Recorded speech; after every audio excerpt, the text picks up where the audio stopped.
Imagine a world where chaos reigns, deadlines are missed, resources are wasted. You don't like that, do you? Okay, how about this? Now imagine a world where a weld oil projects are ran like a weld oil machine, goals are achieved, and success is the norm. If that's something you're into, follow me on this journey as I describe why is project management necessary. Again, why is project management necessary? Hey family, this is your boy D. For all you smart and intelligent folks out there, listen, that just simply means Ed. Today's episode is entitled, why is project management necessary? Why is project management necessary? If you're new, I have a 7-point framework. After that, we out. First point, effective resource utilization. Again, effective resource utilization. What does that mean, ED? I'm glad you asked. Effective resource utilization is the opportunity to take advantage of optimizing your resources, which includes time, budget, personnel, as well as materials. By employing a resource utilization approach, this allows you to maximize the structure of your project as well as minimize the waste, which at the end leads to a better project outcome. Let's look at point number two. Point number two, it sets clear objectives and scope. What does that even mean? Clear objectives and scope. Clear objectives and scope means is basically we agreed on this is what we're going to do as far as the work. The objective is the vision. The vision is saying, hey, this is what we would like to accomplish, and the scope is saying this is what we plan to accomplish. And if we plan to accomplish this, it will align with the vision. So it's basically prioritization of tasks and working towards a common goal while avoiding ambiguity as well as confusion.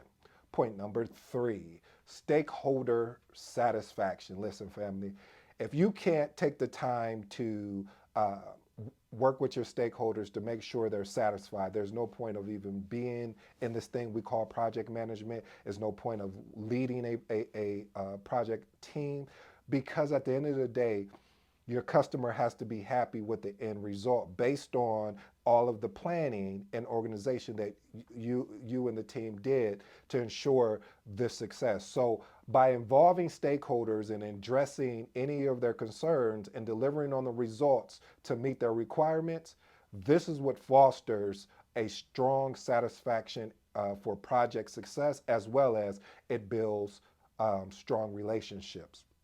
Risk management and mitigation. See, when you're leading a project, you have to always be looking for risk. And, I think I look at it like this: you have to get that curiosity flowing back into you, just like if you were a little kid again, and asking those questions like, why are you doing that? What made you do that? Not the yes and no type. Are you doing that today? No.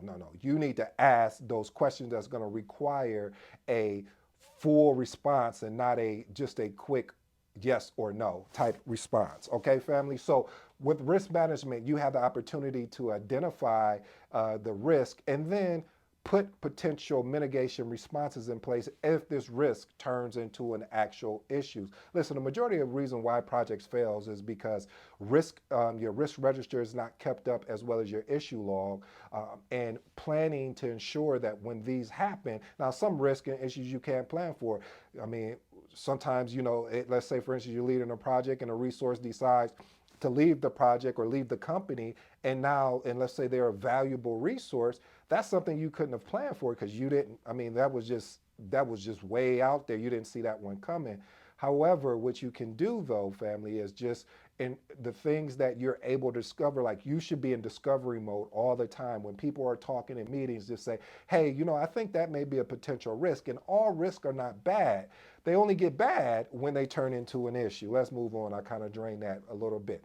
Point number 5, improve decision making. Listen, project managers really create a framework for decision making. What they do is they take the information, they consider various options, And then they make an informed decision based on those first two, what I said. They look at the information, look at the various options, and then say, okay, these are my options. This is how we're going to move forward with this particular project. And you have to be willing to be wrong. And I know a lot of people hate failing, and failure to me may be different to how way you view failure. When I view failure as you just quit, you gave up. Some people view failure as, oh well, the decision I made didn't work out, so I failed. No, you just found out that decision is not going to work. So now we need to switch it up and find something else that will. So you have to be constantly willing to be bold, matter of fact, audacious of saying, this is the decision we're going to go with. And based on the options that I reviewed and we reviewed collectively as a team, and we're moving in this direction. All right. Let's move on to point 6. Again, that enhance communication and collaboration. As you guys already know, I always talk about communication and collaboration. But for this particular item, for point 6, I'm really going to really stress collaboration. The reason why collaboration is so very important is it because it really enhances the coordination of the actual team. I'm gonna tell you something too. It's hot in here too, family. But I got to get this work in for you. I'm sorry, but yeah, I'm sweating. You like, man, you keep wiping. Yeah, it's hot in here. All right, I digress. But anyway, seriously though, family, being able to have enhanced coordination across your project team, because you may work in a matrix type organization. You may, and you have you in working in a matrix, you're working with this different tower or department and all these various departments. So you have to make sure that your collaboration with these departments is a situation where you got your hand out and say, hey, I'm here to serve. I am a servant leader, meaning I'm not gonna use I have this title, and this person has this title. No, we're gonna join in and we're gonna combine together our skill sets to come out with a end product. And last and final point is the adaptability to change. See, when you look at project management as a whole, it is constantly changing. Matter of fact, the PMBOK 7 is out, and with the PMBOK 7, in the PMBOK 6, really, they started going over and adding Agile to project management, which is awesome because Agile, or what I use as a framework of Scrum, I use parts of the Scrum to add to my project when I'm leading a methodology like a waterfall, because one of the things I found out that was very important, instead of having these long hour, 2 hour meetings, having these periodical check-ins, I found was more effective than just having these long meetings. You got people just sitting on there, just, they waiting for you just to lead the meeting the whole time, versus when you're going around the room and saying, okay, John, give me a quick 5-minute update where you're at on your task. All right, Sally, give me a 5-minute update on your task. Okay. And by the time, now everybody's responsible for bringing, really coming to the meeting with a presentation to deliver, to let the team know where they're at, if they have any obstacles, if there's something that they need from the team that they need help with, or assistance. So when you look at that, family, having the ability and adaptability to change, if you're not willing to change, I'm gonna be honest with you, this is probably not a career, this is not an opportunity that you're going to embrace.